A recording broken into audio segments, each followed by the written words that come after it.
Welcome back to my channel. আজকে আমরা বাড়ি চলে যাচ্ছি, means from Contai to Kolkata. So এখন আমি স্নান করে একদম রেডি হয়ে গেছি। এখন আমরা বেরিয়ে যাব, luggage totally packed up.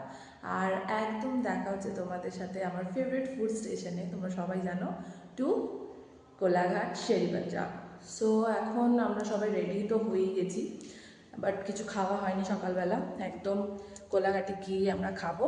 And এখন জাস্ট উপরে সব চেক করতে এসেছি সব কিছু ঠিক আছে কিনা, অ্যান্ড বেরিয়ে যাবো এবারে। সো চলো, দেখা হচ্ছে একদম কোলাঘাটে। আর এটা হচ্ছে আমার বাড়ির গণেশ মূর্তি, যেটা কন্টাইয়ের বাড়িতে থাকে। তোমরা হয়তো এই মূর্তিটা আগেও দেখেছো যদি তোমরা আমার আগের ভিডিওসগুলো ফলো করে থাকো। এই যদি না দেখে থাকো অবশ্যই গিয়ে গণেশ পুজোর ভিডিওসগুলো দেখো। তারপরে গনু ভাইয়ের আশীর্বাদ নিয়ে ওপরটা সব চেক করে লক করে বেরিয়ে পড়লাম। আর এখানে পৌঁছে গেছি আমার ফেভারিট ফুড স্পটে, কোলাঘাট শেরি পাঞ্জাবে। ওইখানে আমি নিয়েছিলাম একটা ভেজ ফ্রাইড রাইস আর চিলি পনির, দিদি নিয়েছিল একটা butter garlic naan with butter garlic paneer, বাবা নিয়েছিল একটা ভেজ থালি আর একটা আলু পরাঠা নেওয়া হয়েছিল।